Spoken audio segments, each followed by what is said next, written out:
আমার গাট ফিলিংটা হচ্ছে হাসিনার যে দুঃশাসন, গুম খুন লুটপাট, মানে হেন অপকর্মনাই করে নাই, এমনকি সে যাকে দিয়ে খুন করায় তাকেও সে সার্ভেলেন্সে রেখেছে।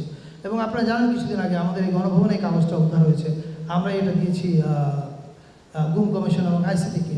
সেখানে একজন দায়িত্বপ্রাপ্ত অফিসার আকুতি জানাচ্ছে যে তার পক্ষে আর গুম করা সম্ভব না। মানে আপনি বুঝতে পারেন যে কী পরিমাণ ট্রমা সে তার বাহিনীকেও দিয়েছে। এই সমস্ত জিনিস এখানে থাকবে। এখন আমি মনে করি বাংলাদেশে এটা ডিসাইডেড যে হাসিনার এই অপকর্ম একদিকে আর সারা বাংলাদেশে আরেকদিকে। এখন রাজনৈতিক কারণে বিভিন্ন রাজনৈতিক স্টেক হোল্ডার্স, সোশ্যাল স্টেক হোল্ডার্সদের মধ্যে মতবিরোধ থাকবে, যেটা যে কোনো ডেমোক্রেটিক সোসাইটির সৌন্দর্য। তর্ক বিতর্ক থাকবে, এটাও সৌন্দর্য।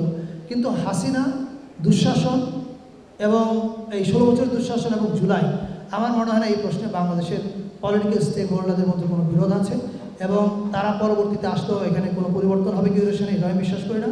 এবং আপনাদেরকে আমি এটুকু বলতে চাই যে আমাদের কিউরেটিভ টিম এখানে যাদেরকে নিয়ে কাজ করছে, একটা বিশাল ইয়াং ফোর্স, এখানে কোনো একটা নির্দিষ্ট দলের লোক নেই, সকল দলের মানুষজন এখানে কাজ করছে। ফলে this is going to be very absolutely non partisan. এটা বাংলাদেশের সত্য কথাটা বলবে। Thank you. প্রথম কথা হচ্ছে এখান থেকে যা যা প্রমাণ প্রয়োজন সেই প্রমাণগুলো আমাদের সঙ্গে কোলাবোরেশনের ভিত্তিতে ক্রাইম ট্রাইব্যুনাল অলরেডি নিয়ে গেছে। ফলে এখানে যে জিনিসগুলো আদালতে আলামত হিসাবে উপস্থাপিত হবে এগুলো আইসিটির হেফাজতে আছে। আমাদের কাছে শুধুমাত্র এটার কপি আছে। যখন বিচার শেষ হয়ে যাবে তখন এটার অরিজিনাল কপি আমাদের কাছে আসবে। এটা প্রথম উত্তর। আর দ্বিতীয়ত আপনি ঠিকই বলেছেন, এই বাড়িতে বসে খুনের পরিকল্পনা হয়েছে।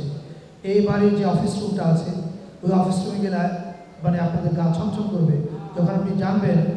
কিছুদিন আগে একটা অডিও আপনারা শুনেছেন, গার্ডিয়ানে পাবলিশ হয়েছিল, কয়েকদিন আগে বিবিসিতে হয়েছে।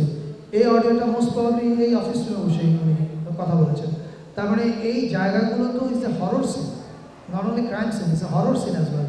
ফলে ওই এক্সপিরিয়েন্সটা আপনারা যখন জুলাই মিউজিয়ামে আসবেন, ওই এক্সপিরিয়েন্সের ভিতর দিয়ে যাবেন, ওই বেদনার ভিতর দিয়ে যাবেন। এবং আমাদের উদ্দেশ্য খুব সিম্পল, শেখ হাসিনা এবং তার গ্যাংয়ের অপরাধের বিচার তো আদালত করবে, আর এই জাদুঘরটা হচ্ছে এদের অপরাধের আজীবনের বিচার।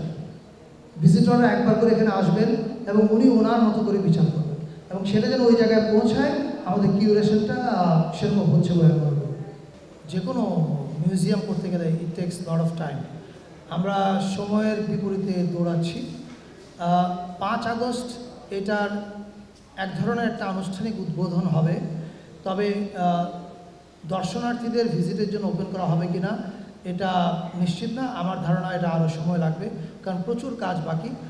আর কি কি থাকবে এর মধ্যে এইটার ডিটেলটা আমরা এখন বলতে চাই না, এই কারণে যে যাতে আপনারা যখন এখানে আসবেন ভিজিট করতে, you still have that surprise and আপনারা ডিসকভার করতে পারেন।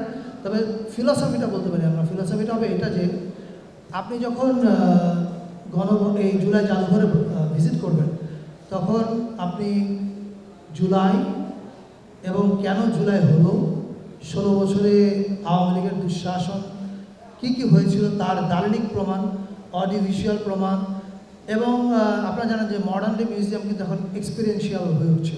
ফলে এটা যেন একটা এক্সপিরিয়েন্সিয়াল মিউজিয়াম হয়ে ওঠে, এটার জন্য আমরা যত রকমের টুল আছে, জাস্ট ফটোগ্রাফ, ডকুমেন্ট এবং অডিও ভিডিও না, এর বাইরেও আরও অনেক টুল আছে যেগুলো আমরা ব্যবহার করছি। এইটার হয়তো আমরা যখন মানে দর্শনার্থীদের জন্য ওপেন করবো তখন বলতে পারবো ডিটেল, কিন্তু কাজ চলছে সারাদিন রাত।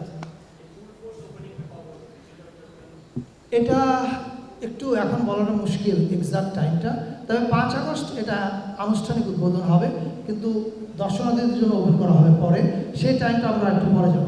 Thank you.